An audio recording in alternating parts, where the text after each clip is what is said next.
It says it's doing it, and It's doing we it. are live.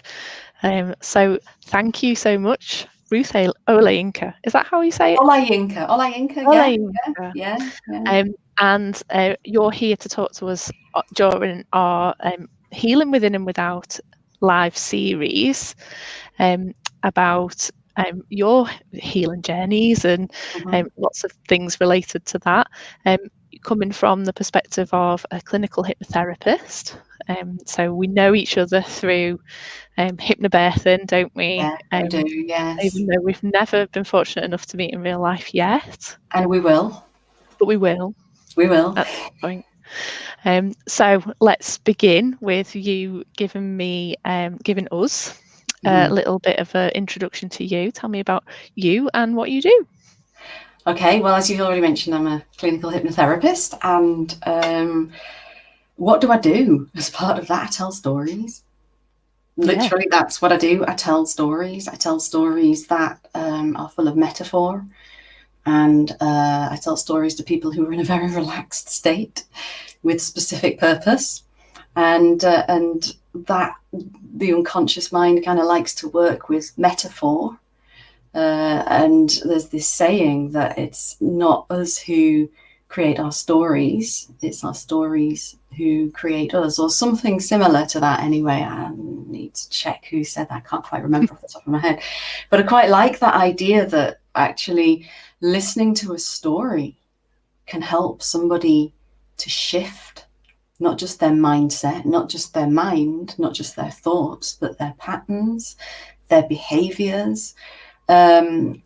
Something which might seem completely unrelated to a thing that a person is working with, just going through some kind of nested loop of stories while somebody is in a state of hypnosis, it can really massively shift people. Yeah, and I don't have much in the way of experience of hypnotherapy, but just from learning how to use hypnobirthing and teach, and I can see how powerful that is just when we talk about birth. But of course, it's the same for anything. We can use it for anything.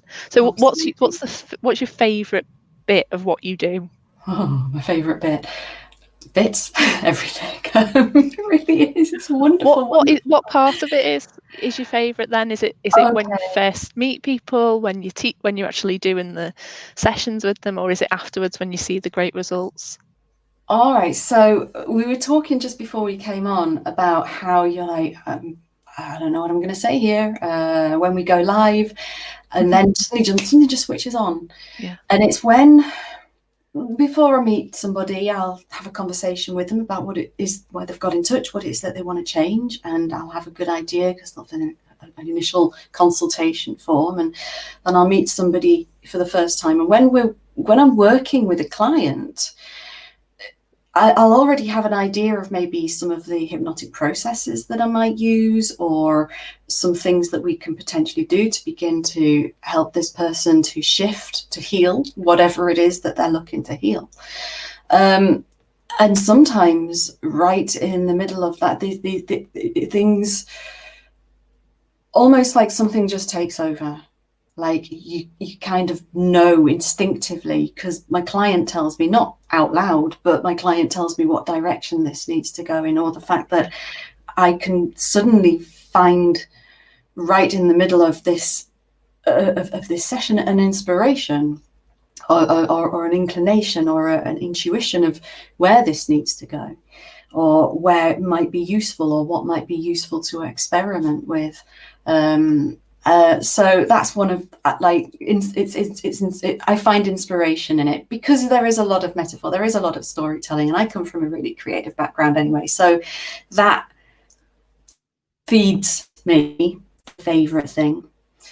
Yeah. Personally, and I think it's important that we are fed personally with what we do. You can tell by this big smile on my face. I can see myself on the screen just how much I love it. Another wonderful thing is when somebody has found their own healing mechanisms and something has shifted, and just how how do I even know if I've got the words, just to witness that realization or that moment, or even to catch up with a client maybe a couple of weeks later or a week later or in the next session, and you're told that thing that was there that was really bothering me, but that was like 10 out of 10 in terms of intensity, actually I'm feeling much more comfortable about it, and it's changing this behavior and it's changing that behavior, and it's, you know, I'm able to, I'm feeling freer, I'm feeling more of what they said they wanted in the first place. And that is a privilege. That's pretty awesome, isn't it? When you it is pretty awesome. And it's not me that does it. I just have some processes, I've just done some training, and I've got a bit of experience with it. It's them that's done it. They've found what it was that needed to happen within them on an unconscious level for that to shift. And that is wonderful, because now they've got a pattern of healing that they can take forwards throughout their life to continue to heal things that might happen, or to change or make shifts. You know, some people say, I want to be the person that I was before. You'll never be the person you were before. Never. And that's a good thing. That's a good thing. Yeah, definitely. So I think that's a good point to move to the next question, because that is, the series is called Healing Within and Without. Yes. What does that mean to you? Oh, right. Okay. Well, right now, you sent me these questions in fact, it was about a month ago, and I was in the middle of making dinner at the time, and I'd agreed. I said, yeah, Cheryl, I'll do it. That sounds really good. I'd love to do it. And so I, you know, just in the middle of dinner with a pan boiling over and whatever, I kind of flicked onto Messenger and got these questions and read through them and went, these are math questions. What am I doing? So this is something that has, as I've been hanging out washing, doing the mundane, these answers have come to me. So if I look off to one side, it's because I've got a few ideas that I've written down occasionally in the day-to-day. And some of the things that I've written are healing within. Right. Healing starts within and works its way out. That's something that I've written. Healing starts from within and works its way out. So what's within? Our feelings, our thoughts, our states, our behaviors, our patterns, those patterns that we've developed in order to get us something. Because everything we do, every pattern that we have, every pattern of behavior that we have, even if we would label that a negative thing, it gets something for us in some way on an unconscious level. And it might be a pattern that we've had since childhood. We don't know. So these patterns and our perceptions and our perspectives, all of these things from within, they're the things that we can begin to shift and change, and therefore begin to enter onto, travel on, step on, or steam down a healing journey with beginning to change things. Once these things have begun to shift and change, that's when the things on the outside will naturally. So we're talking about the things that we were on the outside, the way that we would handle situations, the way that we would behave in those situations, particular events, life. What did I write there? Yeah, different. I've written quite a lot. Never mind. So one of the things, I'm going to just talk to you now and not look at that anymore, because it's just confusing me. When I speak to a client, initially, we will talk very much about a well-formed outcome. A well-formed outcome. So when you no longer have this, what will be there instead? When that's not there, what will you have instead? And there's this wonderful, I once did this training with this lovely woman, and it's quite similar. It's solution-focused therapy, and it's the miracle question. So if a miracle happened overnight and you woke up in the morning and that problem isn't there anymore, have you come across this before? Yeah, I've heard. I didn't know that. I didn't refer to it as the miracle question, but I have done a lot of that sort of thing. Like, if that problem that you thought you had could be gone, what would that look like? What would it look like? What would it feel like? What would it sound like? Like how will you breathe differently? How will you hold yourself? How will you communicate with people, with your children, with your partner, with your friends, with your boss, with your boss, with your whoever? how float into them. What do they notice is different? Float into the corner of the room. What do you notice is different about that conversation? What new opportunities are coming in now that's gone? Now that that's no longer there, once you've healed within, what is going to change without? And this conversation can go into tomorrow, next week, a month, 3 months, 6 months, and beyond. What are you noticing is different? That's going to do a couple of things. The first thing is that it's when somebody's in a problem state, the neural pathways are going to fire in a particular way, and they're unlikely to get out of that problem state unfacilitated.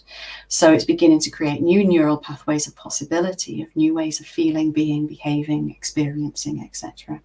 And the other thing is, how do you know what you want until you've seen where you're going? How do you know when you've got there? It's a good marker as well. How do you know when you've got what you wanted? So yeah, we start with talking about what's within. They start talking about what's within. Otherwise, we wouldn't know what to be working with. And then the facilitation, the question, the conversation is quite early on in a relationship, facilitated to what will change, not just within, but without. How will your life change? So healing within and without, for me, when I thought about that question, it starts within and it works its way out. It makes the changes, and it's subtle. It's subtle. Yeah, absolutely. And I'm thinking, kind of comparing that to the work that I do, like focused on the birth stuff. Yes. So it's the changes, the subconscious changes, it's the mindset stuff, it's the knowledge that's within, and then that impacts on the outside. And obviously visualization is a big part anyway. How do you get to that birth that you really want unless you can just imagine it being exactly how you want? But I suppose we learn a lot as well from the sort of resistance that comes up against that idea, don't we? So yes, we do. If everything was perfect, what would it look like? And it's like, I can't possibly think of that because of this, that, and the other. And it's that resistance that shows us how we're avoiding that in the first place. Yeah. Another useful perspective is to look beyond the event and look back at how it went. That's another useful perspective as well. That is useful. It's just a different way of doing it. A different direction. Almost like you've already done it. You've already had it. You've got even more information from that point, even beyond looking back. And then sending all that information back to the you in the now. That's another common thing that we use in hypnotherapy. So you've got all this wisdom, all of this knowledge, all of this information.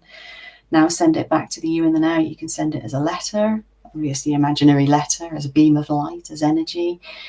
And now, once you've done that, bring yourself back to the here and now and look at the future you beyond birth and absorb all of that wisdom from this knowledgeable you in the future. It's a really powerful thing. And it's like a literal / metaphorical you healing yourself.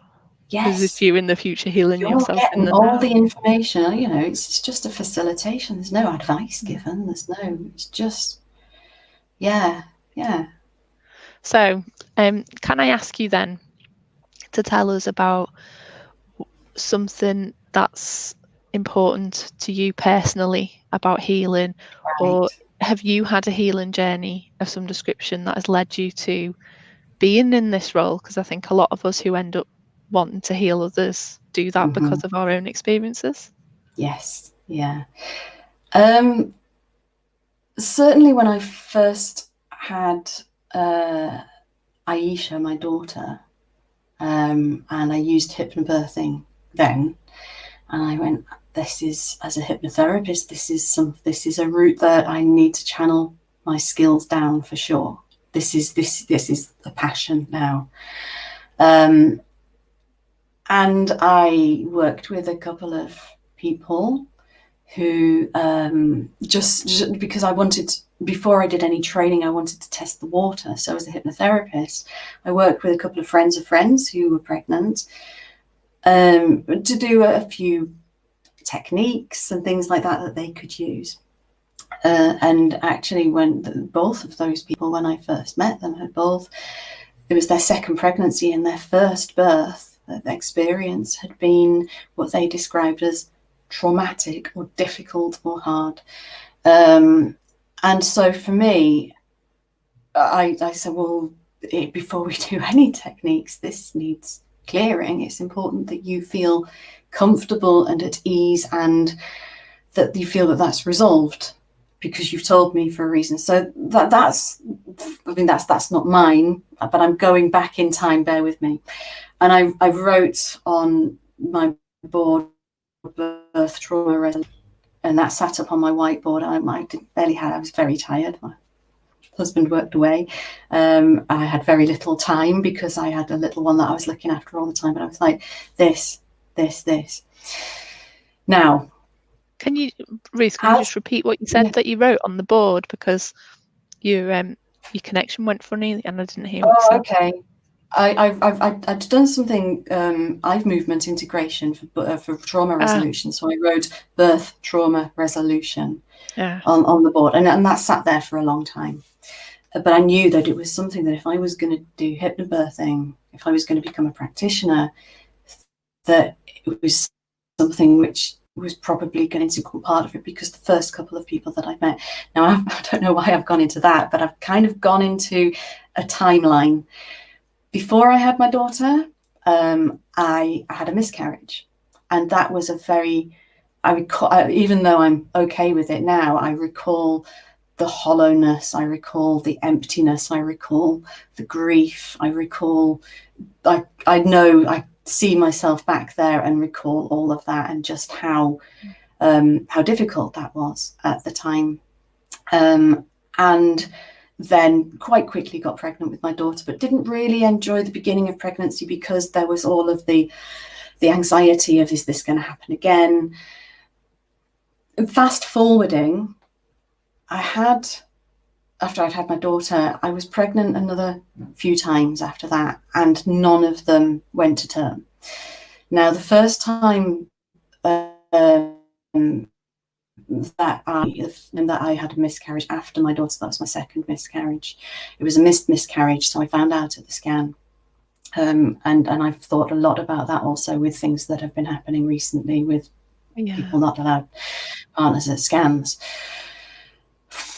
Anyway, and I'd booked with a friend of mine who does Bowen therapy, when I thought that everything was fine, just to have a Bowen session with him, just to kind of align and energetically, and just get myself in tip-top shape to enjoy this pregnancy. And after I learned the news, I phoned him and I said, look, I need to cancel because this has happened. And he said, come anyway. So I did. And I was really very depressed. I hadn't, the miscarriage wasn't finished, so I was still carrying not just the baby, but a lot of emotion. And I went to see him, and he's a proper lovely bloke. He's called Andy, and he's a proper northeast bloke. And he said, Ruth, right, I've brought my friend Mandy. Is that all right? And I went, yeah. He said, I think she'll be able to help. If we work together, is that all right? And I was just, I trust him with my life. He's just this ex-bodybuilder, beautiful man. And he opens the door and he's got this big smile and this big face and oh yeah, just great hugs. Anyway, I said, that's fine, Andy. Whatever you think, that I absolutely trust you. And if you think that Mandy is right for me right now, then go ahead. And so he went to get the room ready, and I sat with Mandy. I said, Mandy, what do you do? She said, it's best just to experience it. Okay. Well, you're Andy's friend, and I trust Andy and Mandy. I trust you, Mandy. So it's such a beautiful story. I was very, very, very heavy, in a very heavy place at the time. And once we were in the treatment room, a window was opened. It was the middle of it was probably at this time of year, actually. It was getting quite cold, but the window was opened wide. And I was told it's going to get very hot in here.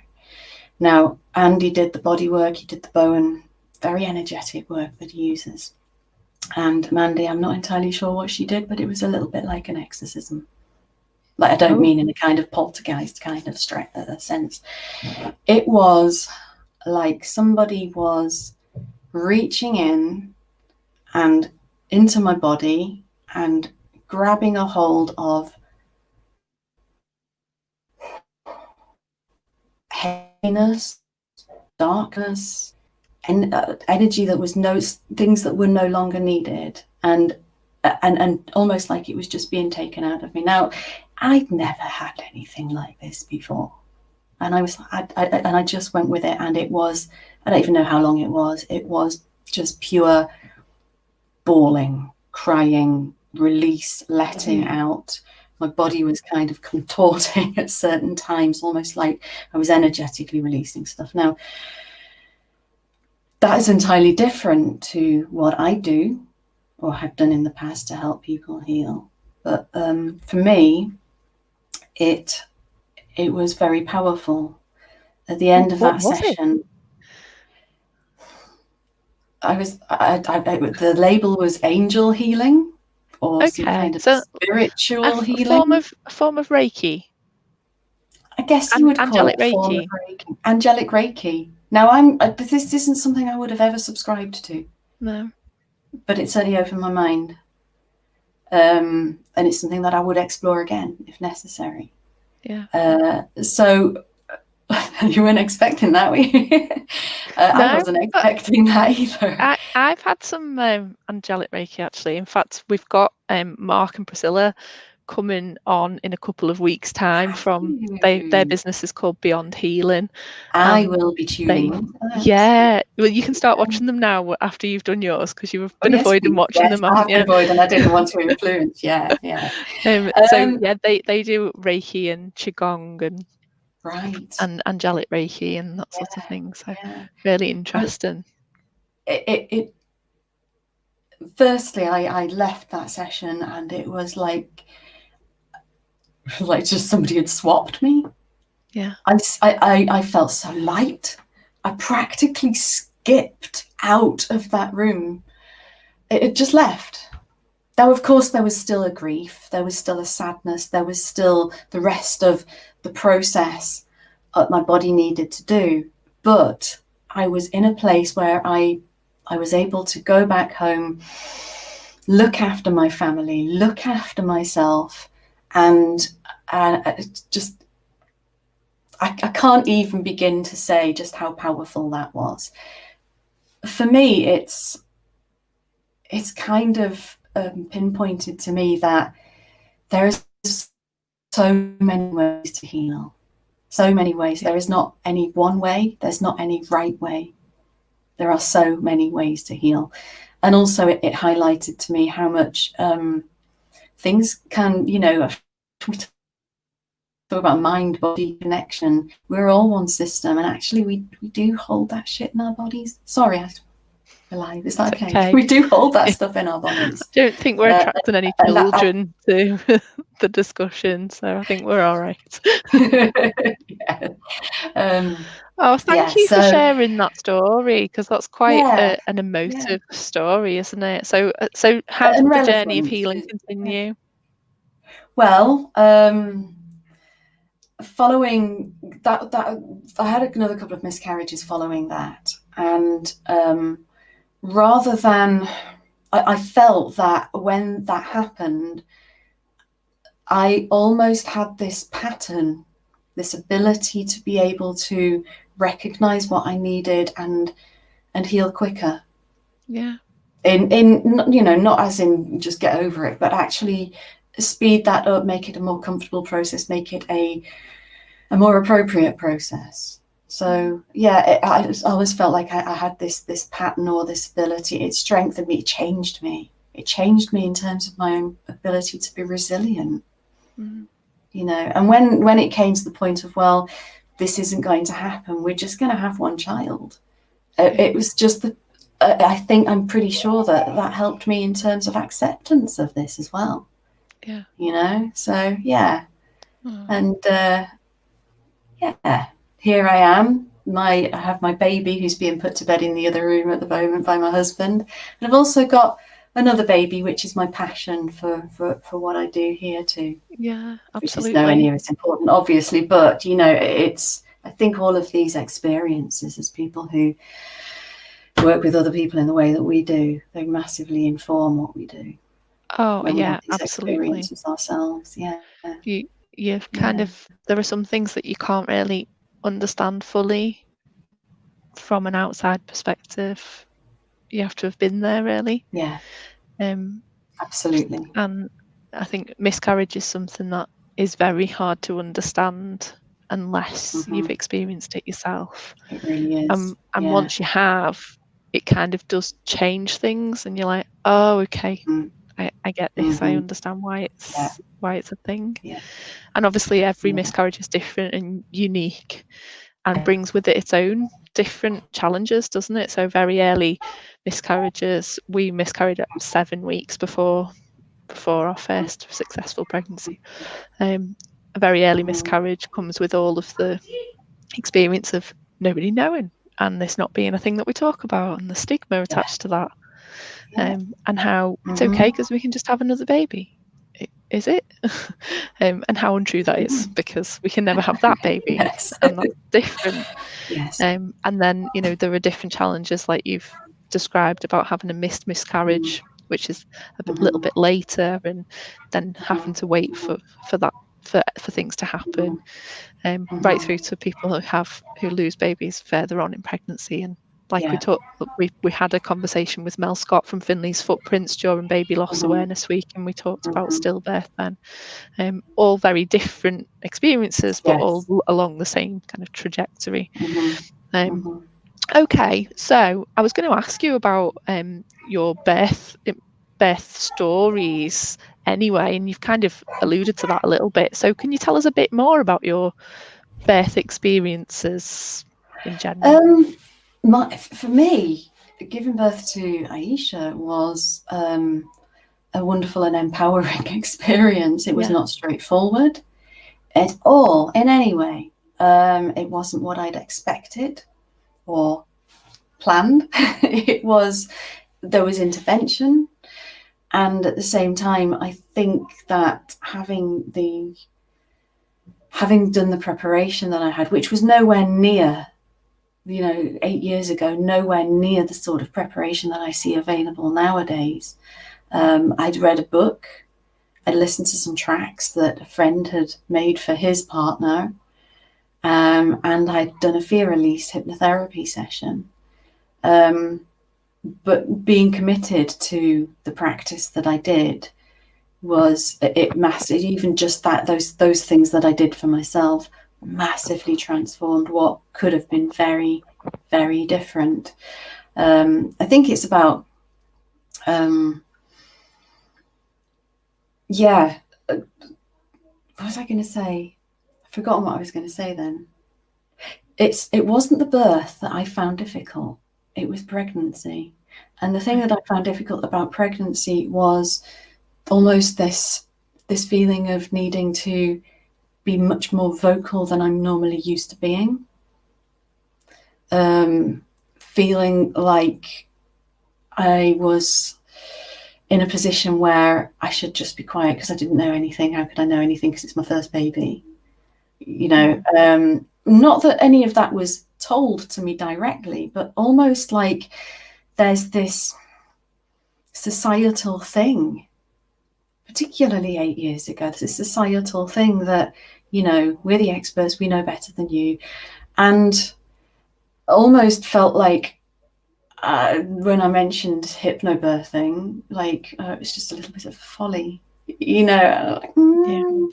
but I'm a person and this is important to me. And that for me was the difficult bit. Yeah. I think it's still a bit of a challenge. It's a lot of a challenge. Things have changed incrementally, but it's still a massive challenge, I think. Now there's more there's so many more birth professionals, hypnobirthing practitioners, antenatal educators who are doulas, who are supporting. You know, if I'd had a doula, I didn't even know what a doula was back then. You know? Yeah. So A lot of people still have never even heard of a doula. Not a clue, not a clue. Yeah. And also, I mean, you know, the best bit about having Aisha was birth itself. Even though it didn't go in the direction I was expected, it was empowering. It was wonderful. Post birth, oh gosh, if I could just do it again and just tell everybody to bugger off. Leave me alone. Let me cuddle my baby. Yes. It was a big thing.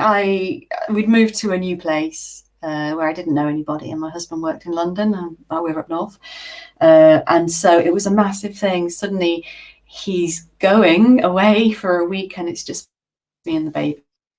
That although pretty full on. There was a lot of adjustment and learning. It certainly wasn't what you see on the Pampers adverts. You know what I mean? It was way beyond. Birth itself was great. Oh, sorry, Ruth. I think my next question was going to be about what you wish you knew before having. Yeah. Is it Aisha? Aisha, yes. Yeah.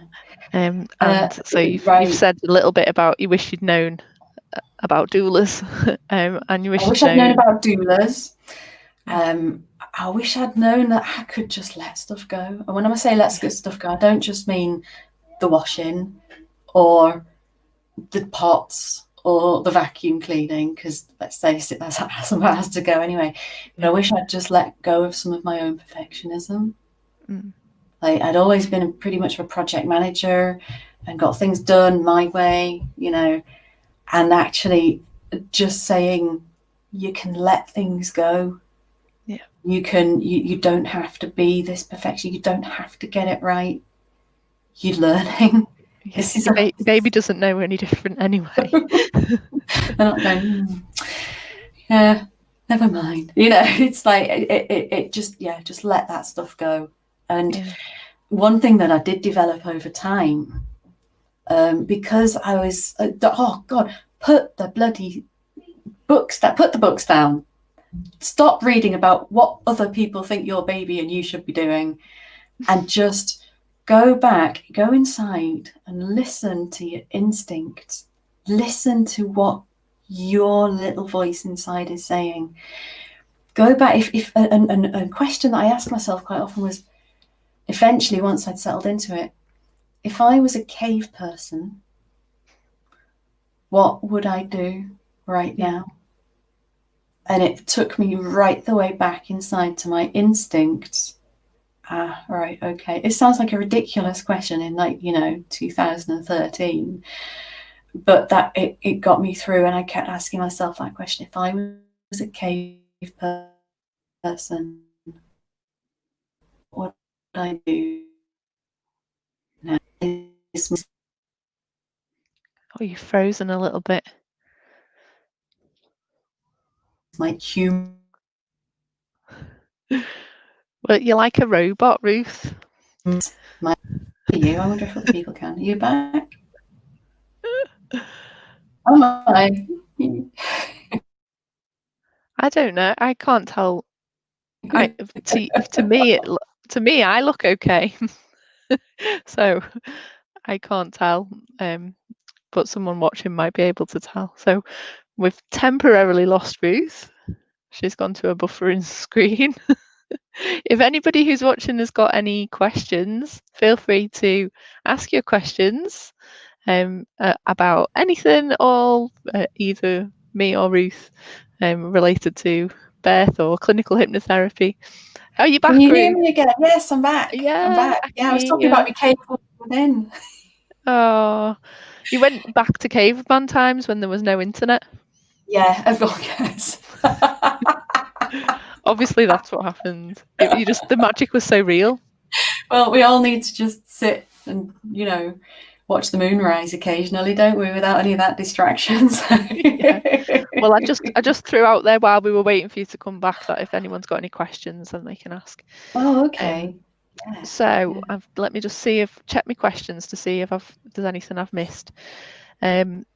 So there's a couple of things that I'd like to ask you about. One is why you think healing is important in a wider context, so outside of our own selves. Why is healing important? And then that's to lead us on to, because I imagine that we're going to end up leading to this anyway.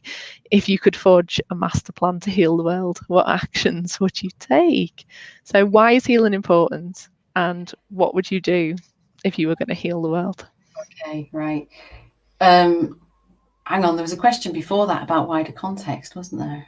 Yeah. So in the wider context, why is healing important in a wider context than just ourselves and just birth? Ah, right. Okay. So sometimes I work with people who maybe they've got a pattern of behavior or something which they want to change, a feeling that they have, or a trigger to something which they want to shift. And sometimes it kind of makes sense. There's a process that I use in hypnotherapy, which is, okay, so sometimes I mentioned before that patterns of behavior that we have, behaviors that we have, there's a positive reason. There's a reason why they happen, because they get us something. And sometimes those patterns develop in our early childhood. And because they are in response to something environmental and emotional need, a physical need, some kind of need that is being met, and maybe a child will develop this pattern of behavior. And then that, as they grow, that kind of outdates, but the pattern stays, that pattern is no longer useful, and it's kind of become outdated along down the line. And so sometimes when we're talking, it becomes apparent that this pattern of behavior has been something that's been apparent throughout an adult's life and is kind of traced back to childhood.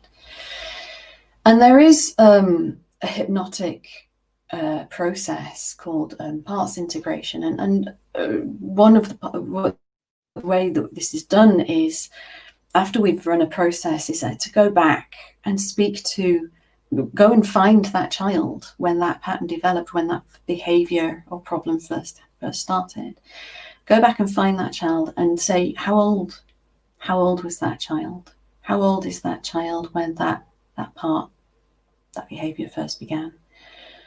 And in trance, people will quite often know.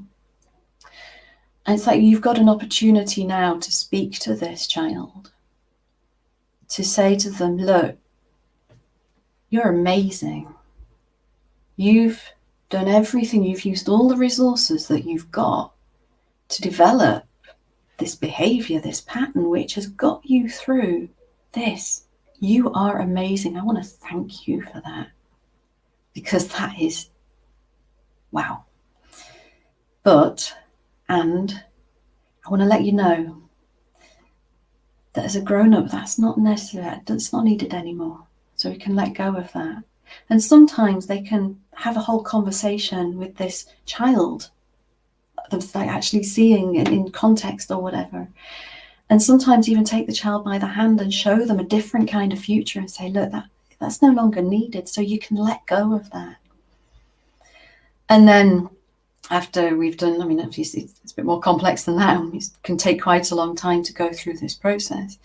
Hold the possibility to hold this child part of you, and hold them so hard that they once again, now they've let go of that, become a part of you and grow that part up to the age that you are now. So you're almost in a sense feeling more whole. There aren't these parts of you anymore feeling more whole. I feel like I want to hug myself right now. Hug yourself, do it. Just do it. And sometimes before we do this process, I'll explain that that's what's going to happen to a person. And not always, but quite often, even the idea of going back and visiting your child's self can bring tears, like bring an emotional response. That idea that you can go back in time and heal yourself and love yourself and thank yourself and say you're amazing, even that, it can be quite a profound thing. And I guess where I'm coming to is that in a wider context, where what happens to these children, which mean that they needed to develop this particular pattern in order to get a particular need met and survive something. Well, it's environmental things. It's, it doesn't always have to be the huge amount of physical or emotional neglect. It could be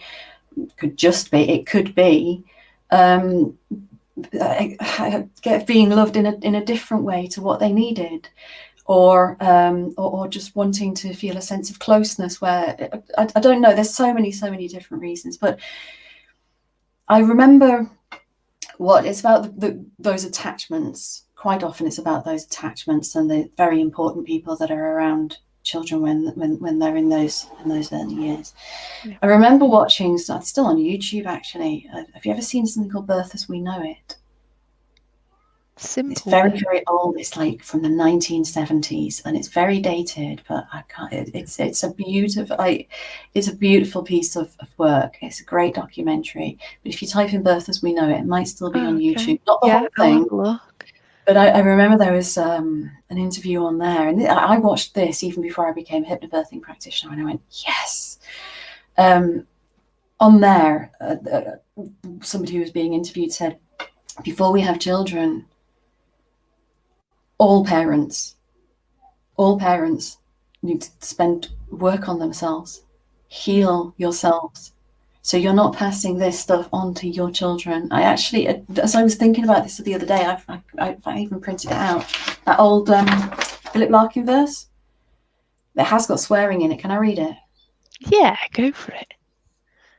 It's nearly 9 o'clock. In the first line, if you're all right with it. 9 o'clock, watershed, right. So, and this came to mind. And a warning for anybody watching, if you've got any young children who, or if you are... or if you've got children watching who, So it's called This Be the Verse, and it's by Philip Larkin, and it goes like this. They fuck you up, your mum and dad. They may not mean to, but they do. They fill you with the faults they had and add some extra just for you. But they were fucked up in their turn by fools in old style hats and coats who half the time were soppy stern and half at one another's throats. Man hands on misery to man, it deepens like a coastal shelf. Get out as early as you can and don't have any kids yourself. Which is, a bit dark, and obviously that's not where I'm coming from. But my point is, and obviously, mum and dad could be mum and mum, dad and dad, or just mum or just dad in this day and age, just to say. But that kind of came to mind. But it's not just about how, there's the societal things of how we bring up our children and things like that. It's these unseen patterns that people have not healed from, which is, if they are not healed, will continue through generations. And then it's not just those patterns. I've worked with people who have maybe had an extreme tocophobia, like an extreme fear of childbirth. And when, quite a few people that I've met have said my mother had a huge, she had a lot of anxiety when she was pregnant with me. How is that shifting somebody? These early limbic imprints.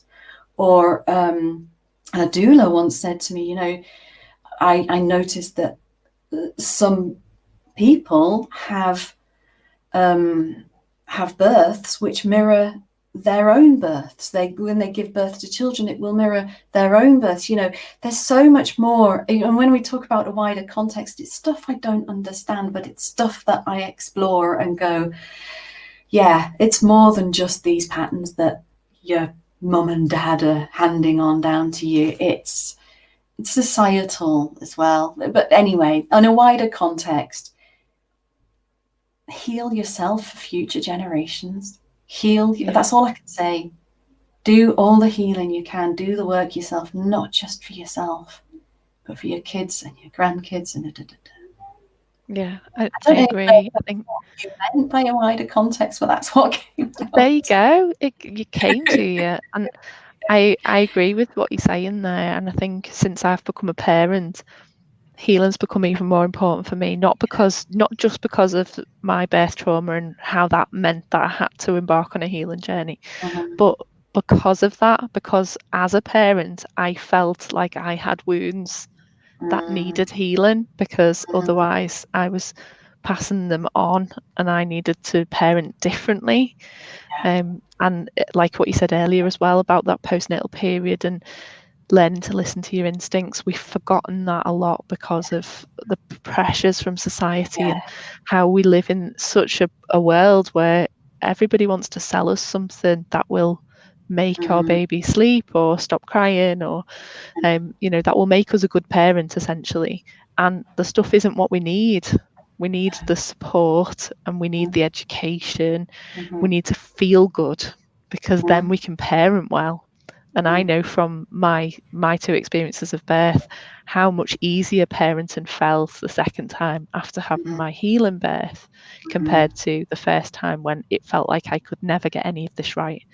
And I felt like I was just fucking up every single day. And the second time it was like, yeah, I know what I'm doing, and I feel like I can listen to myself and I can trust myself. So it all links together, doesn't it? We behave differently when we have parts of us that don't feel well, that are not right, that are damaged in some way. Like you were saying earlier on, it's the healing within so that the outside is different. And I do wonder, when I look around at this world around us, and I think many of us do, like, what's gone wrong? Because there's so many things happening that shouldn't be happening. And you have to think, well, inside each one of those people, there's a child that needs healing. So that, I think that's the wider context that you're linking to, isn't it? That I think you've taken it to the right step there. Absolutely. Yeah. So if you were then going to forge a master plan to heal the world, where would you begin? We're going to go back to childhoods, maybe. Yes, we are. I pondered a lot on this. I was like, this is such a huge question. How can I even begin with a master plan? Who am I to begin a master plan to heal the world? Oh no, you need to talk yourself out of that. Why not you? It's such a big question, though. That one I was like, whoa, can I really do this interview? I don't know. So I was talking before about telling stories and feeling, we've kind of come full circle, and feeling inspired. And I know that there is a huge part of me which is a creative, and I bring that into everything that I do now, even though I don't work in theatre anymore. But for me, when I have these inspirations, there is a freedom that comes with this. When I can express myself, it's almost like a healing journey, a miniature healing journey in itself. And I'd begun to recognize, but particularly when I was speaking to a dancer a couple of weeks ago, and we were talking about dance, how I was like, oh yes, I feel really physically stuck with lockdown and everything like that. I just need to dance. I just need to dance. Now, for me, telling stories and dancing, they're my creativity. Acting, that I used to do, they are my creativity. That's what I do. And that's not going to be everybody's. And it's not about performance. It's about creativity from within. And I would say that we bring in, this is my plan, from a very, very early age, we bring into our culture, through our schools, through our communities, through our community centres, through early parenthood, we bring back in the creative arts, whether that is telling stories, whether that is dancing, whether that is writing, whether that is acting, whether it's playing an instrument, whether it's yodeling, I don't know, but whether it's filmmaking, whether it's pottery, creating something out of clay, that there is the structure put into to bring all of these arts back, because when people are expressing themselves, that what's inside, when the inside is coming out through expression from an early age, when people aren't kind of just sitting holding all of their stuff and they've got a means of an outlet, when people are feeling inspired, when people are feeling excited about ideas that they've got. And I'm not talking about creating massive works of art here. Even journaling on a daily basis is a form of creative writing. Yeah. Even journaling, we don't think of these things as arts. They are. Yoga, when we feel that movement of energy through our body and take that, it's like a dance, it's like an art. So I think that if that became, again, like an intrinsic part of our culture, of our society, that our children grow up with the ability to find whatever way it is for them to express themselves through that, there's something for everybody in the arts. It's not an exclusive thing. You don't have to be a creative or an artist. Everybody can find something. My daughter sings all the bloody time. It drives me nuts, but I love it. She's expressing. I think if that became a part of our culture, our communities, that individuals can freely express themselves and be celebrated, and that can be celebrated, that becomes a part of life. That communities can come together, the arts can bring community together, therefore bringing support, whether that's singing, whether it's theatre, or whether it's creative writing groups, whether it's whatever, music. I think, that's a very, very healing thing, to be in a co-created creative space. I think we'll know each other better. I think we'll connect deeper. Know ourselves better. So yeah, it's making me think of kind of tribal situations, and people all sitting together in a community around like the campfire and dancing and singing and telling stories, and how that really is where we all come from, isn't it? Really? At one point in history. Absolutely. That's how we lived. Unless it's our job, we've kind of lost touch with that. And I realised when I spoke to that dancer a couple of weeks ago just how disconnected I'd become with that, and had begun to feel pretty stagnant inside. I was like, I know what I need to do. I know what I need to do. I need to move. I need to express through my body. So yeah, it would take a lot of, I think, in terms of strategy, there would need to be a lot of investment, a lot of initial change and shift. But if that momentum could get going, I really feel that it could make a huge difference. I mean, I've seen how the arts have changed young people's lives in my previous career already. So it's, it's not just a fantastical idea. I've seen it work already, Well, I mean, you don't have to say much else. I'm sold on the idea of changing the education system. You speak to any teacher and we're all on the same page there. Yes, the education system is not fit for purpose. It doesn't serve the students, and it doesn't serve the teachers, and it doesn't serve society anymore, because we're not Victorian. So we having an education system that is based in creativity now, that would be Absolutely. The future. That would be how we actually learn to love learning again. Because we and the creativity of managing life and managing ourselves, the flexibility that gives us. It's just problem solving, isn't it? That's what creativity is. Essentially, we take young children who, like my two, are 4 and 5. So, at the moment for them, their whole world is play. So they're learning maths and science and engineering when they're playing with their Lego, and they're learning everything through their play and creativity. And then we put them through mainstream school, where we then make them separate their life out into different subjects, only for us then to leave school and have to learn how to integrate all those things again and go, actually, life is not about geography and history and maths and science. Life is all of those things that we combine, and we use more or less of them depending on our own wants and needs. But it doesn't really make sense to be teaching that way.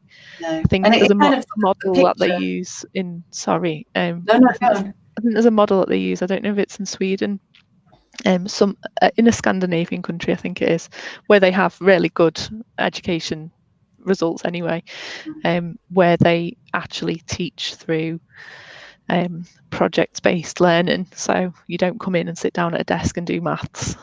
You come in, and for a whole term, you and all the other children who are all different ages, you work together on building an aeroplane. And that's what you do. You do the planning, the designing, the engineering, you do the practical work, you do the maths and the work and all of that out, and you create something out tangible. of nothing. It feels tangible. There's a reason that you're doing this. There's, absolutely. But you learn everything you need to. As you were talking about all of these subjects, I saw boxes, and that's it. We've become boxed. Society is trying to box people. Well, I'm sorry. You can bugger off with your box, because, and I want everybody else to go on, just get out of those boxes. Get out of those boxes. Oh, I'm well and truly out of my box. Not getting back in it. No, absolutely not. Absolutely not. But yeah, it takes courage, doesn't it, to step outside of the box where we were safe before. Yeah.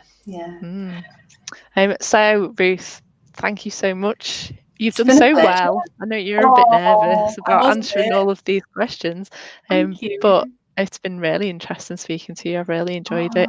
I really enjoyed it. Good. What I just need to ask you next then is, if people want to know more about you and the services that you do and how people get in touch with you, could you just tell us how they do that? Yeah, absolutely. My website address is www.rutholayinka.com. Why did I say www? Does anyone do that anymore? No one says that, no. www. Okay, so no, forget that. rutholayinka.com. That's probably the best way. You find me on Facebook as well. I've got a Facebook page. And that's the best way. My email address on there, or you can just reach me through the website. I'm always happy to meet new people, have a chat, and talk about other people's ideas as well. Yeah, and you've got your collective script writing group as well, which is where I am. That's kind of how I've got to know you. For people who are teaching hypnobirthing, so for anybody who's currently a hypnobirthing teacher, or a hypnotherapist who teaches hypnobirthing as well. Then if you're not a member of that, that's on Facebook. If you search for the group Hypnobirthing Practitioners Collective Script Resources or something like that. I think those words in that order should probably bring it up. If not, just send me a message and I'll point you in the right direction. It's a lovely community there, isn't it? It's a great community. Yes, it really is very supportive, and lots of great resources on there as well.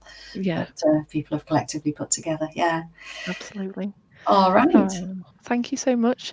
Thank you. So that's tonight finished, and we'll say bye in a second, but I'm also doing another Healing Within and Without on Thursday this week, because I've got so many people. I didn't expect so many people to be interested, so I sent lots of people like requests to join, and I've got another one on Thursday this week with Lindsay from Shy Rose Yoga. So you can join in on that one as well. Join in on that one. I'll listen to that one. Do a bit of yoga at the same time. Oh, that would be nice.